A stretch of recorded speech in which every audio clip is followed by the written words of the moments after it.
Good morning, grade 6.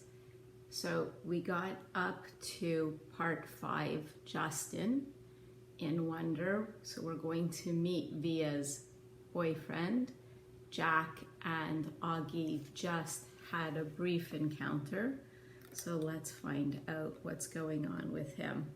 So it says Justin, and then underneath, you know, where they always have that little introduction about the character, it says, "Sometimes I think my head is so big because it is so full of dreams." And that's by John Merrick in Bernard Pomerantz's The Elephant Man. So this is called Olivia's Brother. The first time I meet Olivia's little brother, I have to admit I'm totally taken by surprise. I shouldn't be, of course. Olivia's told me about his syndrome, has even described what he looks like, but she's also talked about all his surgeries over the years, so I guess I assumed he'd be more normal looking by now. Like when a kid is born with a cleft palate and has plastic surgery to fix it, sometimes you can't even tell except for the little scar above the lip. I guess I thought her brother would have some scars here and there, but not this. I definitely wasn't expecting to see this little kid in a baseball cap who's sitting in front of me right now. Actually, there are two kids sitting in front of me. One is a totally normal looking kid with curly blonde hair named Jack. The other is Augie. I like to think I'm able to hide my surprise. I hope I do. Surprise is one of those emotions that can be hard to fake though, whether you're trying to look surprised when you're not or trying to not look surprised when you are. I shake his hand. I shake the other kid's hand. Don't want to focus on his face. "Cool room," I say. "Are you Via's boyfriend?" he says. I think he's smiling. Olivia pushes down his baseball cap. "Is that a machine gun?" the blonde kid asks. Like I haven't heard that one before. And we talk about Zydeco for a bit, and then Via's taking my hand and leading me out of the room. As soon as we close the door behind us, we hear them laughing. "I'm from Brooklyn," one of them sings. Olivia rolls her eyes as she smiles. "Let's go hang out in my room," she says. We've been dating for 2 months now. I knew from the moment I saw her, the minute she sat down at our table in the cafeteria, that I liked her. I couldn't keep my eyes off of her. Really beautiful, with olive skin and the bluest eyes I've ever seen in my life. At first she acted like she only wanted to be friends. I think she kind of gives off that vibe without even meaning to. Stay back, don't even bother. She doesn't flirt like some other girls do. She looks you right in the eye when she talks to you, like she's daring you. So I just kept looking her right in the eye too, like I was daring her right back. And then I asked her out, and she said yes. Which rocked. She's an awesome girl and I love hanging out with her. She didn't tell me about August until our third date. I think she used the phrase a craniofacial abnormality to describe his face, or maybe it was craniofacial anomaly. I know the one word she didn't use was deformed, because that word would have registered with me. "So what'd you think?" she asks me nervously the second we're inside her room. "Are you shocked?" "No," I lie. She smiles and looks away. "You're shocked." "I'm not," I assure her. "He's just like what you said he'd be." She nods and plops down on her bed. Kind of cute how she still has a lot of stuffed animals on her bed. She takes one of them, a polar bear, without thinking, and puts it in her lap. I sit down on her rolling chair by her desk. Her room is immaculate. Good vocabulary words, so I'm not going to tell you what it means. "When I was little," she says, "there were lots of kids who never came back for a second play date. I mean, lots of kids. I even had friends who wouldn't come to my birthdays because he would be there. They never actually told me this, but it would get back to me. Some people just don't know how to deal with Augie, you know?" I nod.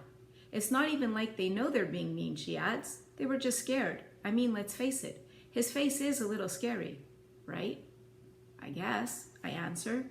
"But you're okay with it?" she asks me sweetly. "You're not too freaked out or scared." "I'm not freaked out or scared." I smile. She nods and looks down at the polar bear on her lap. I can't tell whether she believes me or not, but then she gives the polar bear a kiss on the nose and tosses it to me with a little smile. I think that means she believes me, or at least that she wants to. All right, so we are up to Valentine's Day.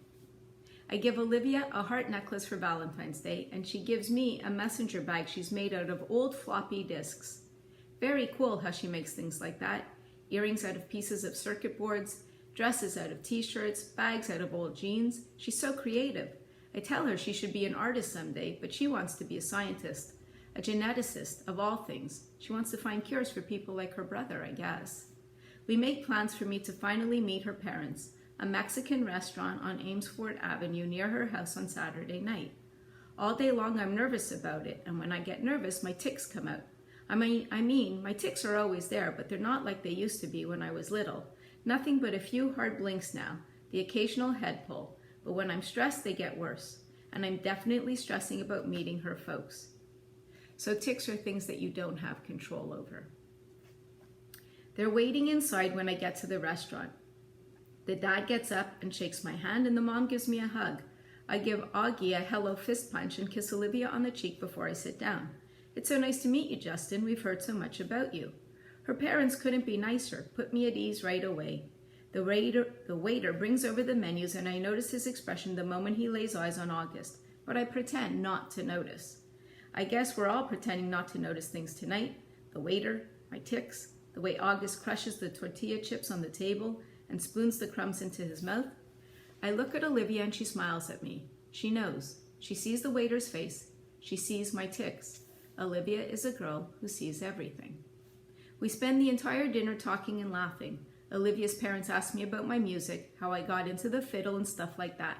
And I tell them about how I used to play classical violin, but I got into Appalachian folk music and then Zydeco. And they're listening to every word like they're really interested. They tell me to let them know the next time my band is playing a gig so they can come listen. I'm not used to all the attention, to be truthful. My parents don't have a clue about what I want to do with my life. They never ask. We never talk like this. I don't think they even know I traded my Baroque violin for an 8-string Hardanger fiddle 2 years ago. After dinner, we go back to Olivia's for some ice cream. The dog greets us at the door. An old dog, super sweet. She'd thrown up all over the hallway, though. Olivia's mom rushes to get paper towels while the dad picks the dog up like she's a baby. "What's up, old girlie?" he says, and the dog's in heaven, tongue hanging out, tail wagging, legs in the air at awkward angles. "Dad, tell Justin how you got Daisy," says Olivia. "Yeah," says Augie. The dad smiles and sits down in a chair with the dog still cradled in his arms. It's obvious he's told the story lots of times and they all love to hear it. "So I'm coming home from the subway one day," he says, "and a homeless guy I've never seen in this neighborhood before is pushing this floppy mutt in a stroller, and he comes up to me and he says, 'Hey, mister, want to buy my dog?' And without even thinking about it, I say, 'Sure, how much you want?' And he says $10. So I give him the $20 I have in my wallet, and he hands me the dog. Justin, I'm telling you, you've never smelled anything so bad in your life. She stank so much I can't even tell you. So I took her right from there to the vet down the street, and then I brought her home. Didn't even call me first, by the way," the mom interjects as she cleans the floor, "to see if I'm okay with his bringing home some homeless guy's dog." The dog actually looks over at the mom when she says this, like she understands everything everyone is saying about her. She's a happy dog, like she knows she lucked out that day finding this family. I've kind of know how she feels. I like Olivia's family. They laugh a lot. My family's not like this at all. My mom and dad got divorced when I was 4, and they pretty much hate each other. I grew up spending half of every week in my dad's apartment in Chelsea and the other half in my mom's place in Brooklyn Heights. I have a half-brother who is 5 years older than me and barely knows I exist. For as long as I can remember, I felt like my parents could hardly wait for me to be old enough to take care of myself.